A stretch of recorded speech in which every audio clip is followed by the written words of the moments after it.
ఇంతటి గొప్ప అవకాశాన్ని కల్పించిన మన కన్నతండ్రి అయిన దేవుడికి కృతజ్ఞతాస్తుతులు చెల్లించుకుంటూ తండ్రి అయిన దేవుణ్ణి ఆరాధించడానికి చేరి వచ్చిన ప్రియ సహోదరి సహోదరులకు అందరికీ మన రక్షకుడైన యేసుక్రీస్తు వారి పేరిట నా హృదయపూర్వకమున్నాను. గత కొన్ని రోజులుగా మనము దేవుని రాజ్యంలో గురించిన సత్యాన్ని మనం ఆలోచిస్తున్నాము. దేవుని రాజ్యంలో మనము రాజ్య సభ్యులుగా ఉండాలంటే, అలాగే రాజ్య నివాసులుగా ఉండాలంటే మనం ఏం చేయాలో మనకు ఖచ్చితంగా తెలియవలసిన ప్రాముఖ్యమైన విషయం. ఎందుకంటే ఎలా పడితే అలా ఉంటే ఆయన రాజ్య నివాసులుగా ఉండలేము. ఎలా పడితే అలా చేస్తే మనం ఆయన రాజ్య సభ్యులము కాము. ఆయన రాజ్య సభ్యులుగా మనం ఉండాలంటే ఆయన రాజ్యానికి చట్టం అంటూ ఒకటి నియమించారు. తాను ఏదైతే చట్టాన్ని పెట్టాడో ఆ చట్ట ప్రకారంగానే ప్రజలందరూ కూడా నడుచుకోవాలి. ఒకవేళ దాని ప్రకారంగా నడుచుకోలేదు అంటే వారు ఆ రాజ్య సంబంధులుగా ఉండడం అనేది జరగని పని. ఎలాగైతే మన భారత రాజ్యాంగ చట్టాన్ని మనము గౌరవిస్తాము, పాటిస్తాము, అలాగే దానికంటే ఎక్కువగా దేవుని రాజ్య సభ్యులుగా ఉన్న మనము, ఆయన రాజ్య నివాసులుగా ఉంటున్న మనము, ఆయన నియమించిన చట్టాన్ని మనము చాలా జాగ్రత్తగా పాటించాలి. భారత రాజ్యాంగ చట్టాన్ని ఉల్లంఘిస్తే మనము దొరికితేనే దొంగలు కదా, దొరకకపోతే దొరకదు. కానీ ఆయన రాజ్యంలో ఉన్న ఆజ్ఞలకు ఉన్న పవర్ ఎలాంటిది అంటే మనం ఏ మూలను ఉన్నా, ఎంత దూరం పరిగెత్తినా ఖచ్చితంగా దానికి దొరికిపోతాము. ఒకరోజు ఖచ్చితంగా శిక్షను అనుభవిస్తాం. అందుకే ఆయన రాజ్య చట్టాల విషయంలో చాలా జాగ్రత్తగా ఉంటారు. దేవుని రాజ్యమే ఇప్పుడు పిలువబడుతుంది క్రీస్తు సంఘము. ఈ క్రీస్తు సంఘములో ఎవరైతే ప్రవేశిస్తారో, ఎవరైతే సభ్యులుగా ఉంటారో, ఆయన శరీరానికి అవయవాలుగా ఉంటారో వారు మాత్రమే మహాలోకమైన ఆ పరలోక రాజ్యంలోనికి ప్రవేశించగలరు అన్న విషయానికి దాని భాగంలో మనం ఆలోచించాలి. క్రీస్తు సంఘంలోనికి ప్రవేశించని వారు పరలోక రాజ్యంలోనికి ప్రవేశించుట దుర్లభం. అది అసాధ్యం. ఎందుకంటే ఇక్కడే మనం సరిగ్గా లేవు కదా. ఆయన రాజ్య సభ్యులుగా మనం ఎలా నడుచుకోవాలో ఇక్కడే పర్ఫెక్ట్గా మనం నడుచుకోవట్లేదు. అలాంటిది నిత్యము ఉండే ఆ లోకంలోనికి మనం ఎలా ప్రవేశించగలం? అందుకే ఏది ఉన్నా ఏది లేకున్నా మనం ఇక్కడే సరి చేసుకోవాలి. మనలో ప్రాణం ఉన్నప్పుడే మనల్ని మనం జాగ్రత్త పరచుకోవాలి. వన్స్ ఒకసారి ప్రాణం పోయింది అంటే మనం ఎంత జాగ్రత్త పరచుకోవాలన్నా జాగ్రత్త పరచుకోలేము. అందుకే అంటారు కదా, చేతులు కాలిన తర్వాత ఆకులు పట్టుకొని వెళ్ళాం.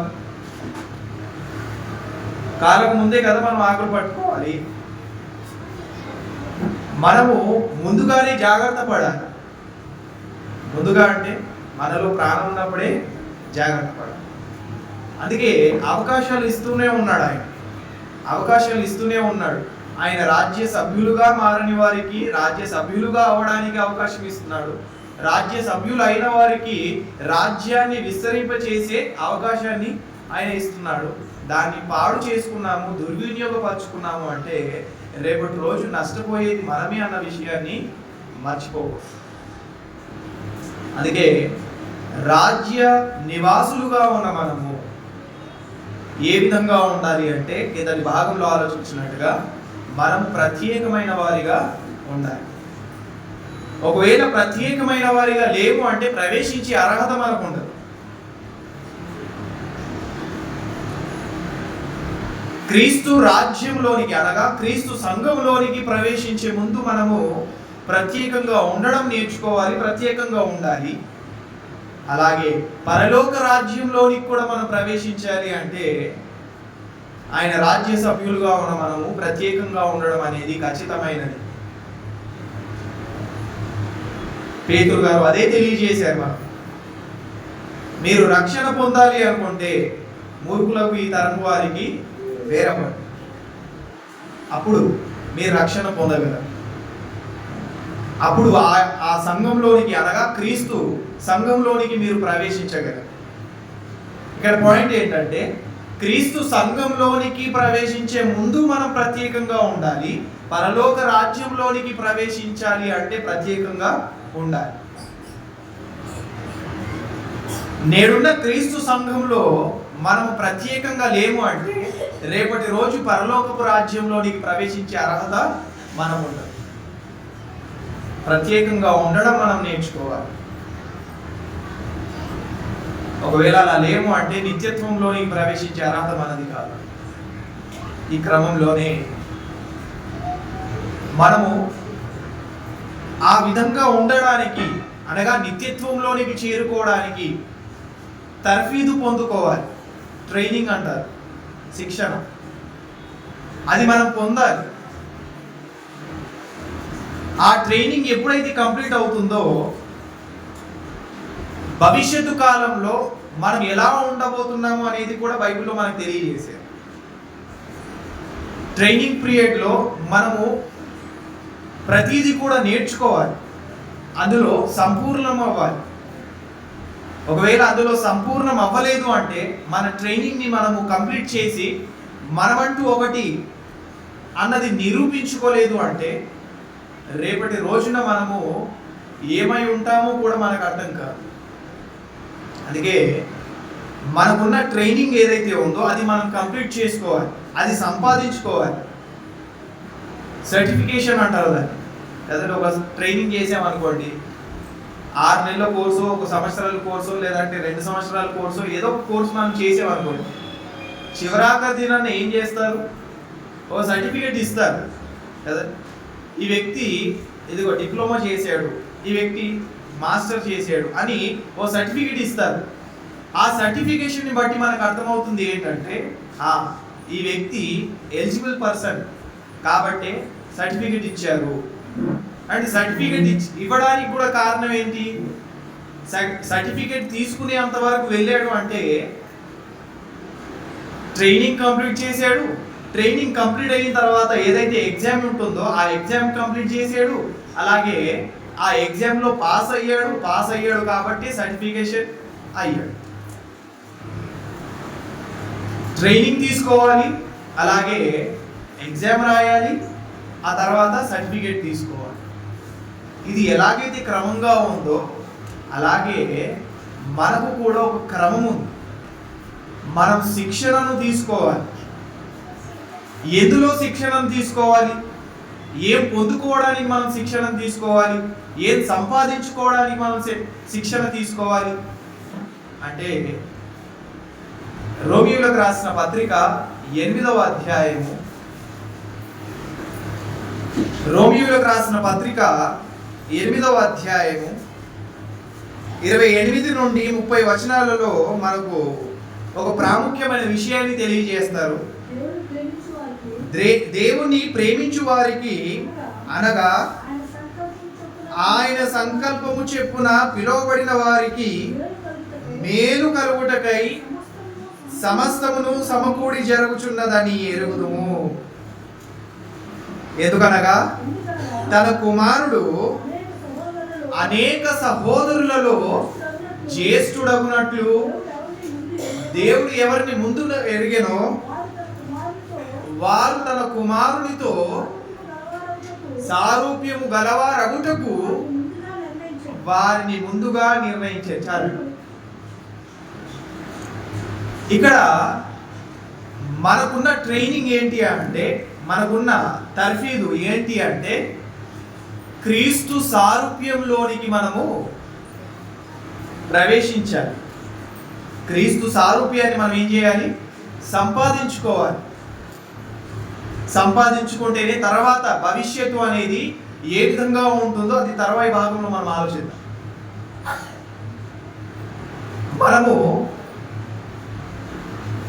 ట్రైనింగ్ చేయాల్సినది ఏంటి అంటే, మనము శిక్షణగా పెట్టుకోవాల్సినది ఏంటి అంటే, క్రీస్తు సారూప్యాన్ని మనము పొందుకోవడానికి మనం పరిగెత్తాలి, ప్రయాసపడాలి దాని కొరకు. ఒకవేళ దాని కొరకు మనం ప్రయాసపడలేదు అంటే భవిష్యత్తు అనేది మనం అనుకున్నట్టుగా, దేవుడు అనుకున్నట్టుగా ఉండదు. దేవుడు కోరుకున్నట్టుగానే ఆయన సంకల్ప ప్రకారంగా మనల్ని ఏర్పరచుకున్నారు. ఏర్పరచుకున్న ప్రతి ఒక్కరికి కూడా ఏ విధంగా నడుచుకోవాలో అన్న విషయాలన్నింటినీ కూడా తెలియజేశాడు ఆయన. అయితే మనము శిక్షణగా దేని పెట్టుకోవాలి అంటే, క్రీస్తు సారూప్యంలోనికి మనము ప్రవేశించడానికి, ఆ రూపాన్ని మనం సంపాదించుకోవడానికి శిక్షణను అమల్లో పెట్టుకోవాలి. ఒకవేళ మనం ఈ ట్రైనింగ్లో ఫెయిల్ అయిపోయాము అంటే దైవత్వంలో ఉన్న సర్వ పరిపూర్ణతను మనము పోగొట్టుకున్నాం. క్రీస్తు సారూప్యము అనగా అర్థం ఏంటంటే దైవత్వంలో సర్వ పరిపూర్ణత. దైవత్వంలో ఎన్నైతే లక్షణాలు ఉన్నాయో ఆ లక్షణాలన్నిటినీ కూడా మనం ఎందులో చూడగలం అంటే క్రీస్తు సారూప్యంలో మనం చూడగలం. ఆ క్రీస్తు సారూప్యాన్ని మనం పొందుకోలేదు అంటే దైవత్వంలో ఉన్న సర్వ పరిపూర్ణతను మనము పోగొట్టుకున్నట్టే. ఏ లక్షణాలు కూడా మనలో లేవు ఆయనవి. దేవుని యొక్క లక్షణాలు మనలో కనిపించవు, అవి మనలో కనిపించాలి. ఎన్నైతే లక్షణాలు ఆయనలో ఉన్నాయో వాటిని అన్నింటినీ కూడా మనం సంపాదించుకోవాలి కదా. ప్రేమించడం అది ఆయన లక్షణం, క్షమించడం అది ఆయన లక్షణం కదా. వీటిని అన్నింటినీ మనం సంపాదించుకునే వారిగా ఉండాలి. ఒకవేళ ఇవి మనలో లేవు అంటే మనం ఆయన రాజ్య సభ్యులము కాదు.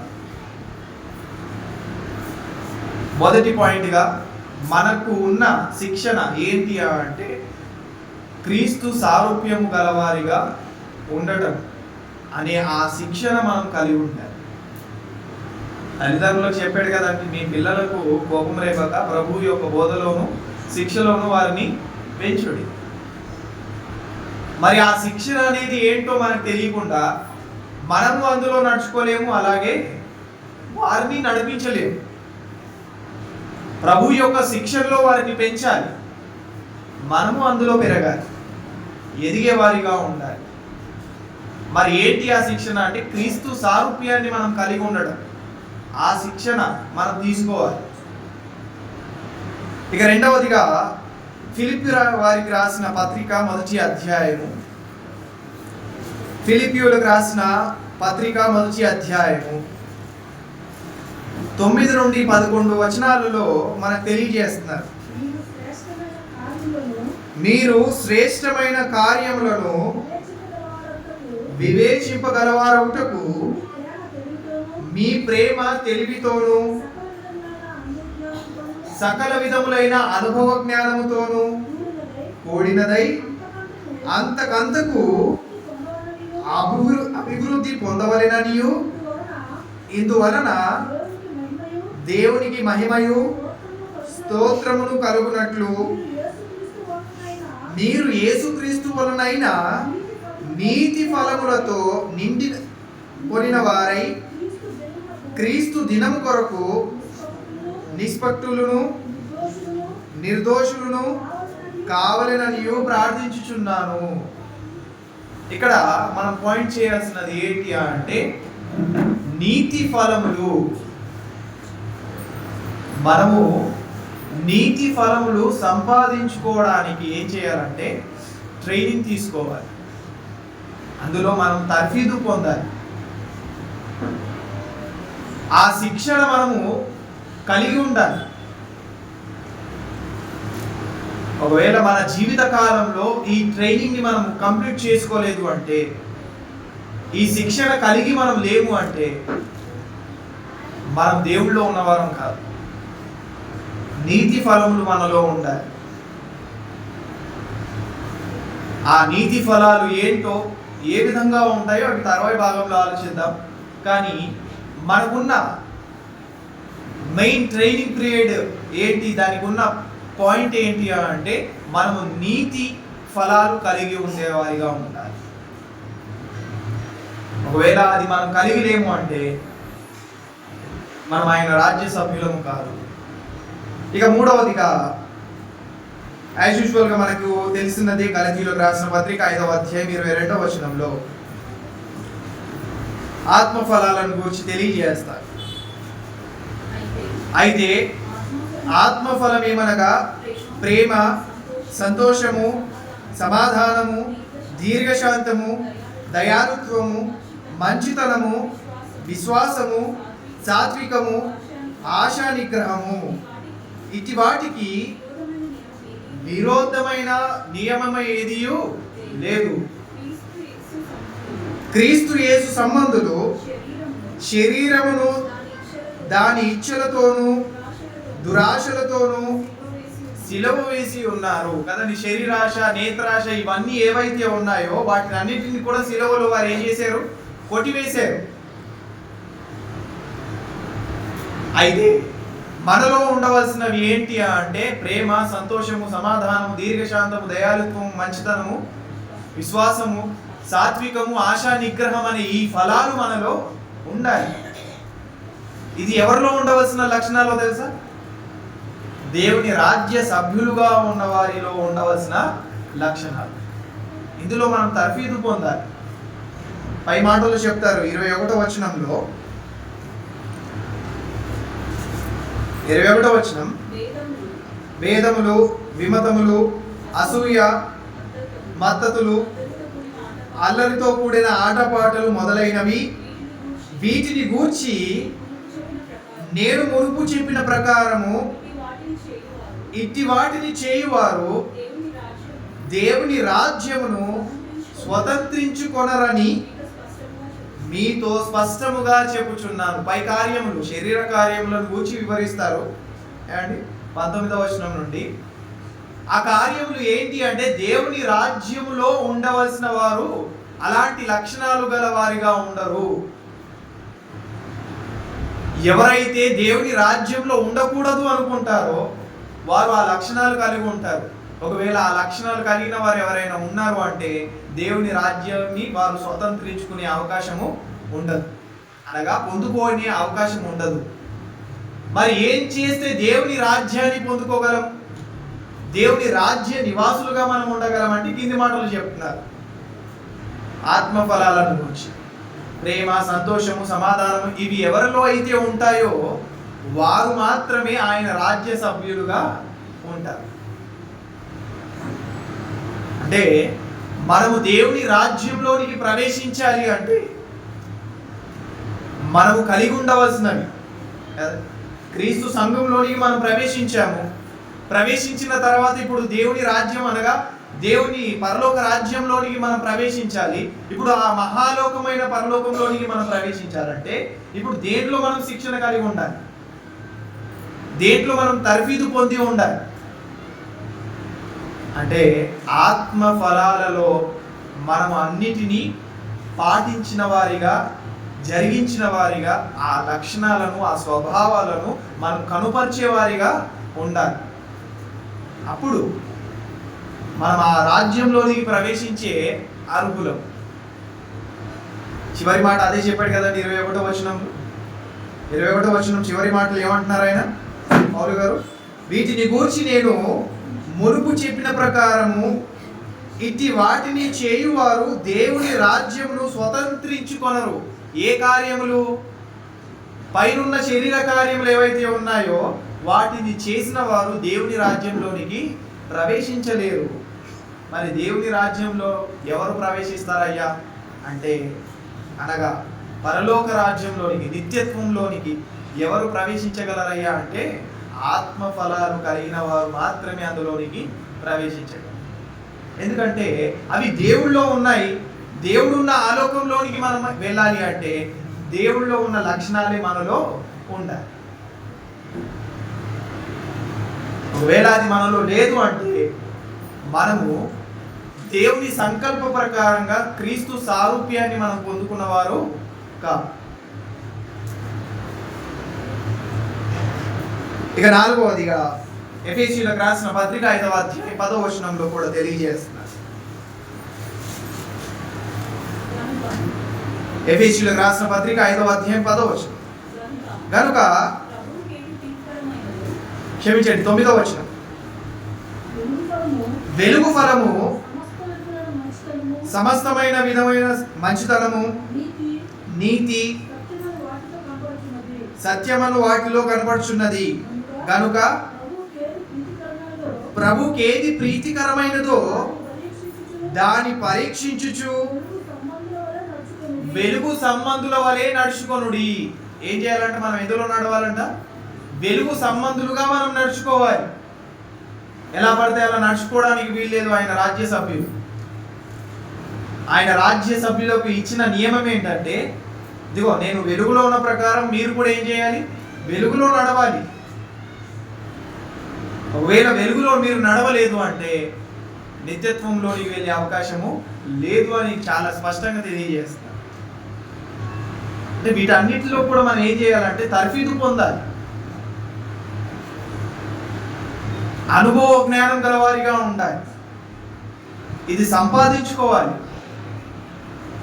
ఒకవేళ మనం ఇది సంపాదించుకోలేదు, వీటిలో ఒక్కొక్క పాయింట్ని మనం పొందుకోలేదు అంటే మనం ఏమవుతాము అంటే నిరాకరింపబడతాం. ఇప్పుడు మనల్ని మనం ప్రశ్నించుకోవాల్సినది ఏంటంటే, నిజంగానే మనలో నీతి ఫలాలు ఉన్నాయా? నీతిని జరిగించిన వారి కదా ఆ ఫలాలను సంపాదించుకుంటారు. నీతి క్రియలను జరిగించిన వారి కదా దాని వలన వచ్చి ఆ ఫలాలను పొందుకుంటారు. నిజంగానే మనం ఆత్మఫలాలు కలిగి ఉన్నామా? ఆత్మఫలాలలో 9 ఉంటాయి కదండి. ఆ 9 లక్షణాలు మనం కలిగి ఉన్నామా ఆ నిత్యత్వంలోనికి చేరడానికి? అందులోనికి ప్రవేశించాలి అంటే మనం ఈ లక్షణాలు కలిగి ఉండాలి. ఇందులో మనం తర్ఫీదు గల వారిగా ఉండాలి.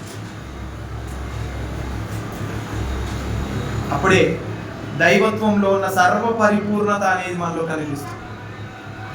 అదే క్రీస్తు సారూప్యం.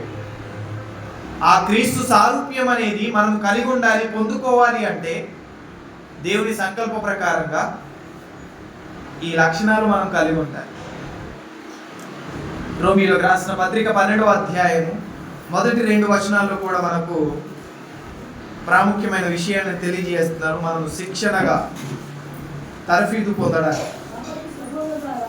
12వ అధ్యాయం రోమీయులకు రాసిన పత్రిక మొదటి 2 వచనాలు. కాబట్టి సహోదరులారా, పరిశుద్ధమును దేవునికి అనుకూలమునైన సజీవ యాగముగా మీ శరీరములను ఆయనకు సమర్పించుకొనుడని దేవుని వాత్సల్యమును బట్టి మిమ్మును బతిమాలుకొనుచున్నాను. ఇటు సేవ మీకు యుక్తమైనది. మీరు ఈ లోక మర్యాదను అనుసరింపక ఉత్తమమును అనుకూలమును పరిపూర్ణమునై ఉన్న దేవుని చిత్తమేదో పరీక్షించి తెలుసుకొనున్నట్లు మీ మనసు మారి నూతన మగుట వలన రూపాంతరము పొందుడి. కదండి, మనం ఏం చేయాలంట? రూపాంతరము పొందేవారిగా ఉండాలి. అది కూడా ఒకసారి పొందే రూపాంతరం కాదు.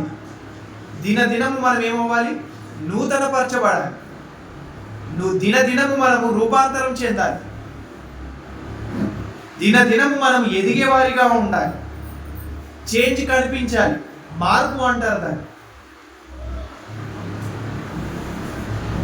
అంటే మనము శిక్షణగా తర్ఫీదుగా మనం దేని పెట్టుకోవాలంటే రూపాంతరము చెందడానికి మనము దాన్ని తర్ఫీదుగా పెట్టుకోవాలి. మనకున్న తర్ఫీదు అది.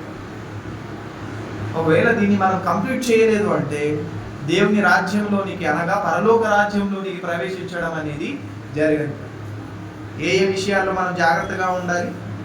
నీతి ఫలాలను మనం సంపాదించుకునే విషయంలో మనము తర్ఫీదు గలవారిగా ఉండాలి.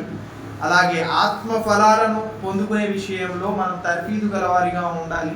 అలాగే వెలుగు ఫలాలను పొందుకునే విషయంలో మనం తర్ఫీదు గలవారిగా ఉండాలి. అలాగే రూపాంతరం చెందే విషయంలో కూడా మనం ఏం చేయాలి? తర్ఫీదు గలవారిగా ఉండాలి. వీటినన్నిటినీ కలిపితేనే, వీటినన్నిటినీ ఒక దాంట్లో పెడితేనే అదే క్రీస్తు సారూప్యం. ఆ క్రీస్తు సారూప్యాన్ని మనం సంపాదించుకోవాలి అంటే వీటినన్నిటిని మనం పాటించాలి, అనుసరించాలి, జరిగించాలి. వీటిలో పర్ఫెక్ట్ అవుతేనే అప్పుడు ఆ నిత్యత్వం అనే ఆ లోకంలోనికి ప్రవేశించే అవకాశాన్ని మనం సంపాదించుకుంటాం. మరి నిజంగానే అలాంటి లక్షణాలు మనలో ఉన్నాయా? భవిష్యత్తు కాలంలో ఆయన ఎదుట మనం పరిశుద్ధులుగా, నిర్దోషులుగా ఉండడానికి, భవిష్యత్తు కాలంలో మనం ఆయన ఎదుట ఎలా నిలబడాలి? పరిశుద్ధులుగా, నిర్దోషులుగా నిలబడాలి. ఈ లక్షణాలే లేకుండా మనం పరిశుద్ధులుగా, నిర్దోషులుగా ఎలా నిలబడగలం? అలా నిలబడాలి అంటే ఇప్పుడే మనం అన్ని విషయాలలో జాగ్రత్త కలిగి ఉండాలి. భవిష్యత్తు కాలంలో మనం ఆయన పోలికను కలిగిన వారిగా ఉండాలి. ఆయన పోలిక మనలో కనిపించాలి. ఆయనలో పోలికలో ఉన్న ఈ లక్షణాలు ఏవైతే ఉన్నాయో అవి మనలో కనిపించాలి. ఆయన యోహాన్ గారు రాసిన మొదటి పత్రిక 3వ అధ్యాయము 2వ వచనం. యోహాన్ గారు రాసిన మొదటి పత్రిక 3వ అధ్యాయం 2వ వచనంలో, ప్రియులారా, ఇప్పుడు మనము దేవుని పిల్లలమై ఉన్నాము. మనం ఇక ఏమవుతామో అది ఇంకా ప్రత్యక్షపరచబడలేదు. కానీ ఆయన ప్రత్యక్షమైనప్పుడు ఆయన ఉన్నట్లుగానే ఆయనను చూతుము గనుక ఆయన పోలి ఉందుమని ఎరుగుదుము. కదండి, ఎలా ఉంటామని అర్థం చేసుకుంటున్నారు. ఆయనను పోలే ఉంటాము అన్న విషయాన్ని గమనిస్తున్నారు. ఆయన ఎలాగైతే ఉన్నారో అలా మనం నడుచుకుంటే భవిష్యత్తులో మనం ఎలా ఉంటామో అనేది మనకు ప్రత్యక్షపరచబడలేదు. కానీ ఆయనను మనం పోలి నడుచుకుంటే, ఆయనను మనం ధరించుకున్న వారమై నడుచుకుంటే ఎగ్జాక్ట్గా ఆయనను పోలే మనం ఉంటాము. ఇప్పుడు ఆ స్థాయికి మనం వెళ్ళాలి. మన భవిష్యత్తు అనేది ఆ విధంగా ఉండడానికి మనం బిల్డప్ చేసుకోవాలి. అందుకే రాజ్యమును కట్టువారి యొక్క ప్రణాళికలో మనము భాగస్థులమై ఉండాలి. అందులో మనము బిల్డప్ అవ్వాలి. అందులో మనం ఎదగాలి. రాజ్యాన్ని కడుతూనే మనని మనము బిల్డ్ చేసుకోవాలి. ఎంతవరకు అంటే ఆయనను చూసినప్పుడు ఆయన ఎలాగైతే ఉంటాడో అలాగే మనం కూడా కనిపించాలి. ఆయన ప్రత్యక్షమైనప్పుడు మనం ఆయనను చూస్తాం. అరే, ఇది ఏంటో నేను చూసినట్టుగానే ఉంది అన్న ఆ ఫీలింగ్ మనకు కలగాలి. ఈయనలో ఉన్న లక్షణాలు నాలో కూడా ఉన్నాయి కదా అని ఒక కన్ఫర్మేషన్ మనకు ఉండాలి. అలాంటి పోలికను మనం సంపాదించుకోవాలి. అంతగా మనం ప్రయాసపడాలి మనకున్న ఈ జీవిత కాలం. ఒకవేళ మనం ప్రయాసపడలేదు, అది సంపాదించుకోవడానికి మనము కష్టపడలేదు అంటే నిత్యత్వంలోనికి వెళ్ళడం చాలా అంటే చాలా కష్టం. అందుకే చాలా జాగ్రత్తగా ఉండాలి. మత్తయి సువార్తలో అందుకే యేసుక్రీస్తు వారు తెలియజేస్తున్నారు. 13వ అధ్యాయం మత్తయి సువార్త 13వ అధ్యాయం 43వ వచనం. అప్పుడు నీతిమంతులు తమ తండ్రి రాజ్యంలో సూర్యుని వలె వారు ఏమవుతారంట? తేజరిల్లుతారు. ఇది రేపటి దేవుని రాజ్యాన్ని గురించి తెలియజేస్తున్న విషయాలు. నేడున్న రాజ్యంలో మనము ఇంతకు ముందు చూసిన లక్షణాలు కలిగి ఉంటే రేపటి దేవుని రాజ్యంలో మనం ఇలా సూర్యుని వలె ఉదయించే వారిగా ఉంటారు. అందుకే అక్కడ మెన్షన్ చేస్తున్న మాటను కూడా చాలా పర్టికులర్గా మనం గమనిస్తే ఏ విధంగా తెలియజేస్తున్నారు చూడండి. 43వ వచనంలో, అప్పుడు నీతిమంతులు తమ తండ్రి రాజ్యంలో, ఏంటంట, తమ తండ్రి రాజ్యంలో, మన తండ్రి రాజ్యంలో అనట్లేదు అక్కడ అండి. ప్రెసెంట్లోనికి వచ్చి మాట్లాడలేదు ఆయన, ఫ్యూచర్ టెన్స్లోనే ఉండి ఫ్యూచర్ గురించి మాట్లాడుతున్నారు. అంటే ఆ ఫ్యూచర్లో మనలాంటి వారికి ఆయన తండ్రి కాదు. ఏంటి అనగా పాపపు స్థితిలో ఉన్నవారు ఎవరైతే ఉన్నారో వారికి ఆయన తండ్రి కాదు. నీతిమంతులు ఉన్నారే తమ తండ్రి రాజ్యంలో, అంటే తండ్రిగా, అప్పుడు తండ్రి అయిన దేవుడు ఎవరికి ఉంటారు? నీతిమంతులకు మాత్రమే తండ్రి అయి ఉంటారు. ఈవెన్ ఇప్పుడైనా అంతే. మనము ఆయన రాజ్య సభ్యులము కాదు, ఆయన చెప్పినట్టుగా మనం నడుచుకోలేదు అనుకోండి, ఆయన మనకు తండ్రిగా ఉండడు, మనం ఆయన పిల్లలుగా ఉండలేదు. అందుకే ఇక్కడ క్లియరెన్స్గా మనం తెలియజేసిన విషయం ఏంటంటే, నీతిమంతులు తమ తండ్రి రాజ్యంలో ప్రవేశించినప్పుడు ఎలా ఉంటారంటే, సూర్యుడి ఒక తేజస్సు అనేది ఎలా ఉంటుందో, దాని యొక్క ప్రకాశం అనేది ఎలా ఉంటుందో, దాని యొక్క బ్రైట్నెస్ అనేది ఎలా ఉంటుందో అంత కాంతివంతంగా ఉంటారు. ఎవరిని గూర్చి మాట్లాడుతున్నారు? ప్రస్తుతం ఉన్న మన గూర్చి, భవిష్యత్తులో ఎవరైతే నీతిమంతులుగా ఉంటారో వారిని గూర్చి తెలియజేస్తున్నారు. మనము ప్రస్తుతం ఈ లక్షణాలు, ఆత్మఫలాలు, వెలుగు ఫలాలు, నీతి ఫలాలు ఎప్పుడైతే కలిగి ఉంటామో భవిష్యత్తు కాలంలో, అప్పుడు ఆయన రాజ్యంలో మనం ఎలా ఉంటామంటే, సూర్యుని యొక్క కాంతి ఎంత తేజవంతంగా ఉంటుందో అంత గొప్పగా మనం ఉంటాం. ఉన్న ఫలంగా ఇప్పుడు సూర్యుని చూడగలమా మనం? ఇప్పుడు సూర్యుడిని బయటికి వెళ్ళి చూడండి అంటే చూడగలమా? మన కంటికి అంత పవర్ లేదు కదా, అంత బ్రైట్నెస్ అనేది మనం కలిగి ఉంటాం, అంత గొప్ప ఆధిక్యతను మనం కలిగి ఉంటాము. మనల్ని ఎవరు కూడా చూడలేరు అప్పుడు, అంత గొప్పవారిగా మనం ఉంటాం. కాబట్టి మనం చాలా జాగ్రత్తగా ఉండాలి. ఈ ప్రస్తుత కాలంలో ఉన్న క్రీస్తు సంఘం అనే దేవుని రాజ్యంలో ఉన్నప్పుడే ఈ లక్షణాలన్నిటినీ మనం సంపాదించుకోవాలి. అప్పుడు తర్వాత భవిష్యత్తులో మనం ఆ విధంగా ఉంటామని చెప్తున్నారు.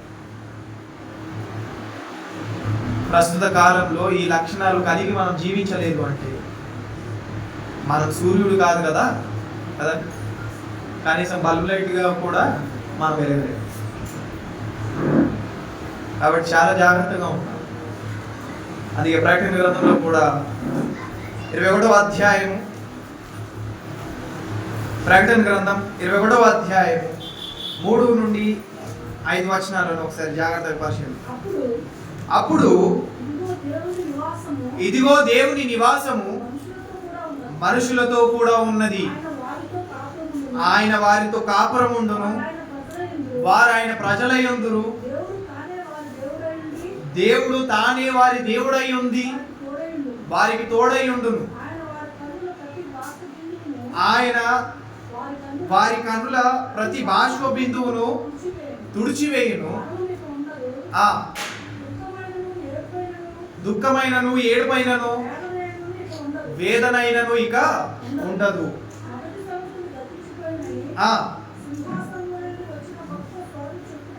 వింటిని అప్పుడు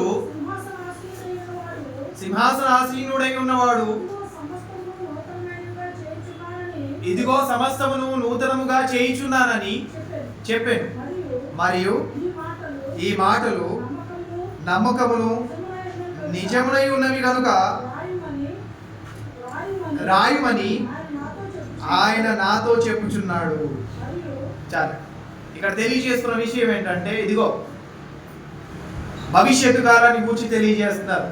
ఇక అక్కడ ఏడుపునైనను బాధపడ్డమైనను ఇక ఏది కూడా వారికి ఉండదు కదా. ప్రతి బాష్ప బిందువును ఆయన తుడిచివేస్తాడు. ఇక వారికి ఉండేది ఏంటి అంటే నెమ్మది, ఇక వారికి ఉండేది ఏంటి అంటే ఎంజాయ్మెంట్, ఇక వారికి ఉండేది ఏంటి అంటే జాయ్నెస్. ఇవే వారికి ఉంటాయి. సంతోషకరమైన ఆ వాతావరణంలోనికి వారు ప్రవేశిస్తారు. అలా నిత్యము వారు సంతోషకరమైన వాతావరణాన్ని అనుభవిస్తారు. అది అనుభవించాలి అంటే ఈ ప్రస్తుత కాలంలో మనము దేవుని రాజ్యముగా ఉన్న క్రీస్తు సంఘములో ఏవైతే లక్షణాలను మనం సంపాదించుకోవాలో ఆ లక్షణాలను మనం సంపాదించుకున్నప్పుడే భవిష్యత్తు అనేది అలా ఉంటుంది. ఒకవేళ మనం సంపాదించుకోలేదు అంటే అదే మనం నిత్య నరకంలోనికి వెళ్ళిపోతాం. అదే 8వ వచనంలో తెలియజేస్తారు కింది మాటల్లో, తిరిగి వారును అవిశ్వాసులను అసహ్యులను నరహత్నకులను వ్యభిచారులను మాంత్రికులను విగ్రహారాధికులను అబద్ధికులు అందరూ అగ్ని గంధకములతో మండు గుండములో పాలు పొందుతురు. ఇది 2వ మరణం. భవిష్యత్తును గురించి తెలియజేస్తున్నారు. ఇదిగో 2వ మరణంలోనికి ప్రవేశించేవారు ఎవరు అంటే ఎవరైతే ఈ లక్షణాలు కలిగి ఉంటారో, పిరిగివారు అవిశ్వాసులు అలాగే వ్యభిచారులు దొంగలు ఎవరైతే ఉంటారో వారందరూ కూడా అందులోనికి వెళ్ళిపోతారు. మరి నిత్యత్వంలోనికి ఎవరయ్యా వెళ్ళేది అంటే ఎవరైతే నీతి ఫలాలను కలిగి ఉంటారో, ఎవరైతే ఆత్మ ఫలాలను కలిగి ఉంటారో, ఎవరైతే వెలుగు ఫలాలను కలిగి ఉంటారో, ఎవరైతే రూపాంతరము చెందిన వారిగా నూతన పరచబడిన వారిగా దినదినము నూతన పరిచేవారిగా ఎవరైతే ఉంటారో వారు మాత్రమే క్రీస్తు సారూప్యం గలవారిగా ఉంటారో ఆ క్రీస్తు సారూప్యం గలవారు మాత్రమే నిత్యత్వంలోనికి ప్రవేశించారు. ఇప్పుడు మనల్ని మనం ప్రశ్నించుకుందాం, నిజంగానే ఈ లక్షణాలు మనలో ఉన్నాయా లేవు? ఒకవేళ లేవు అంటే మనం బలంగా బలబుద్ధి చెప్పవచ్చు, మనం పరలోకానికి వెళ్ళే వారము కాదు. ఎవరికి వారు పరీక్షించుకోవాల్సినది. ఇదిగో నీలో లేదు అని ఒకరు చెప్పడానికి కాదు, మనని మనం ఎగ్జామినేషన్ చేసుకోవాలి. నిజంగానే ఈ లక్షణాలు నాలో ఉన్నాయా లేవు? ఒకవేళ ఈ లక్షణాలు నాలో లేవు అంటే నేను ఇది సంపాదించుకోవడానికి ప్రయత్నం చేయాలని ఒక తపన మనలో ఉంటాయి. అండ్ బండి లేనప్పుడు ఆలోచిస్తాం, ఏమని బండి తీసుకోవాలి, ఎలాగైనా బండి తీసుకోవాలి. బండి తీసేసుకున్నాం కదా, అన్నీ మనము పుట్టినప్పుడే అన్నీ తెచ్చుకున్నామా? అండ్ ఇల్లు మనం పుట్టినప్పుడే తెచ్చుకున్నామా? లేదంటే మనం చదువు మనం పుట్టినప్పుడే తెచ్చుకున్నామా? లేదంటే ఏదైనా ఉద్యోగం మనం పుట్టినప్పుడే తెచ్చుకున్నామా? లేదు. అన్నిటిని కూడా మనం క్రమంగా ఏం చేసాము? సంపాదించుకున్నాము కదా. చదువు రాకపోతే చదువు నేర్చుకున్నాము, రాయడం రాకపోతే రాయడం నేర్చుకున్నాము, నడవడం రాకపోతే నడవడం నేర్చుకున్నాము, మాట్లాడడం రాకపోతే మాట్లాడడం నేర్చుకున్నాము, మాట్లాడడం వచ్చినా ఎలా తిన్నగా మాట్లాడాలో అది రాకపోతే అది కూడా నేర్చుకున్నాము కదా. అన్నిటిని నేర్చుకున్న మనము క్రీస్తులో ఎదగడం నేర్చుకోకపోతే ఎలాగా? ఆయనలో బ్రతకడం నేర్చుకోకపోతే ఎలాగా? ఇది నా వల్ల కాదు అనేసి చేతులు ఎత్తేసి పరిగెత్తుకుంటూ మనం దూరం వెళ్ళిపోతే నష్టపోయేది ఎవరు? మనమే కదా. అందుకే ఈ లక్షణాలను మనం సంపాదించుకోవడానికి తర్ఫీదు గలవారిగా ఉండాలి. యేసుక్రీస్తు వారు తన శిష్యులకు అన్ని విషయాలను నేర్పించారు. వారు కూడా అదే ఆసక్తి గలవారిగా ఉన్నారు. కాబట్టి అర్థం కాని ప్రతి విషయాన్ని వారు అడిగి మరీ తెలుసుకున్నారు. అయ్యా దీనికి అర్థం ఏంటి, ఏ విధంగా ఏ ఉద్దేశంతో చెప్పారు మీరు అనేసి అడిగి మరీ తెలుసుకున్నారు. ఎందుకంటే రేపటి రోజు మేము పొరపడకూడదు, రేపటి రోజు మేము అతిక్రమం చేయకూడదు, రేపటి రోజు మేము ప్రకటించే ఆ సమయంలో వేరే విధంగా మేము ప్రకటించకూడదు అనే విషయంలో వారు జాగ్రత్త కలిగి ప్రతి దాన్ని నేర్చుకోవడానికి వారు ఆసక్తి గలవారిగా ఉన్నారు. ఈరోజు మనం కూడా నేర్చుకోవాల్సినవి ప్రాముఖ్యంగా ఏంటి అని అంటే క్రీస్తు సారూప్యం మనము కలిగి ఉండడం నేర్చుకోవాలి. ఆ క్రీస్తు సారూప్యంలో ఉండేవే నీతి ఫలాలు, ఆత్మ ఫలాలు, వెలుగు ఫలాలు క్రీస్తులో నూతన పరచబడ్డాయి. అనుభవ జ్ఞానం గల వారిగా ఉండాలి. అందుకే ఫిలిప్పీలకు రాసిన పత్రికలో చూసాం కదా, ఒకసారి చూసుకొని ముగించుకుందాం. 9వ వచనం, మొదటి అధ్యాయం ఫిలిప్పీలకు రాసిన పత్రిక మొదటి అధ్యాయము 9వ వచనం, మీరు శ్రేష్టమైన కార్యములను వివేచింపగలవారగుటకు మీ ప్రేమ తెలివితోనూ సకల విధములైన అనుభవ జ్ఞానముతోనూ కూడినదై అంతకంతకు అభివృద్ధి పొందవలెనని ఇందువలన దేవునికి మహిమయు స్తోత్రమును కలుగును గాక. ఇక్కడ తెలియజేస్తున్న విషయం ఏంటంటే దినదినము మనం ఏమవ్వాలంట? అభివృద్ధి పొందాలి. దినదినము మనము సంపాదించుకోవాల్సినవి ఏవైతే ఉన్నాయో అవి సంపాదించుకోవాలి కదండి. ఒక గేమ్ ఉంటుంది, ఆ గేమ్ ఎలా ఉంటుంది? ఒక స్కోర్ చేసామనుకోండి, ఆ స్కోర్ చేసిన తర్వాత అక్కడితో ఆగుతామా? లేదు, దీని తర్వాత ఏముంటుందో అని ఒక ఇంటెన్షన్తో కదా మనం ఆడతాం. 10 పాయింట్స్ వచ్చాయి, దాన్ని ఏం చేస్తాం? మరి 20 పాయింట్స్ తెచ్చుకోవడానికి మనం ప్రయత్నం చేస్తాం. అరే లేదు, నెక్స్ట్ టైం ఎలాగైనా 30 పాయింట్లు తెచ్చుకోవాలన్న ఆ కసితో ఆడతాం. లేదు, 100 పాయింట్ తెచ్చుకున్నామా 200 సంపాదించుకోవాలన్న ఒక కసితో ఆడతాం కదా. ఇప్పుడు ఓడిపోయిన తర్వాత నేను ఎలాగైనా నెగ్గాలి అని ఒక తపన ఉంటుంది. ఆ తపన అందులో ఎలాగైతే ఉందో క్రీస్తు సారూప్యాన్ని సంపాదించుకోవడానికి కూడా అదే తపన మనలో ఉంటుంది. అంతకంటే ఎక్కువగా ఉండాలి. ఎందుకంటే అది నిమిత్త మాత్రమైనది. అది కొద్ది రోజులు ఉంటుంది, కొద్ది రోజులు వెళ్ళిపోతుంది. అది కానీ శాశ్వతంగా ఉండేది ఏది అంటే క్రీస్తుతో ఉండే అవకాశం, నిత్యత్వంలోనికి చేరే అవకాశం. అక్కడికి చేరుకున్నాము అంటే ఇంకా శాశ్వతంగా మనము హ్యాపీగా ఉండొచ్చు. కాబట్టి అల్ప సంతోషాన్ని మనం కోరుకొని శరీరాశ, నేత్రాశ, జీవ కుటుంబానికి అవకాశం ఇవ్వకుండా శాశ్వతమైన సంతోషాన్ని కోరుకొని శాశ్వతంగా ఆయనలో జీవించడానికి మనం ప్రయాసపడినప్పుడే నిత్యత్వంలోని ప్రవేశించే అవకాశాన్ని పొందుకుంటాం. నేడున్న క్రీస్తు సంఘంలో మనం ఎలాంటి లక్షణాలు కలిగి ఉండాలంటే వెలుగు ఫలాలు మనలో కనిపించాలి, అనగా లక్షణాలు. అలాగే ఆత్మ ఫలాలు, ఆ లక్షణాలు మనకు కనిపించాలి. వెలుగు ఫలాలు, ఆ లక్షణాలు మనలో కనిపించాలి. అప్పుడే మనం రూపాంతరం చెందగలం. దినదినం మనము అభివృద్ధి పొందగలం. 9వ వచనంలో ఏమని చెప్తున్నారు? ఒకసారి చదువుతాం. మీరు శ్రేష్టమైన కార్యములను వివేచింపగలవారగుటకు. అంటే ఏం చేయాలంట? శ్రేష్టమైనది ఏదో మనం చేసే కార్యములలో ఏది శ్రేష్టమైన కార్యమో అది ఎరిగిన వారిగా ఉండాలి. ఒకవేళ అది ఎరిగిన వారిగా మనం లేము అంటే మనం చేసే ప్రతి కార్యం గొప్పది అన్నట్టుగా భావిస్తాం. అది కూడా వాక్యానుసారమైనది. శ్రేష్టమైనది అంటే ఏంటో అంటే అది వాక్యానుసారమైనది అని అర్థం. వాక్యానుసారమైన క్రియలు మనము ఏంటో అనేది ఎరిగిన వారిగా, వివేచింపగల వారిగా మనం ఉండాలి.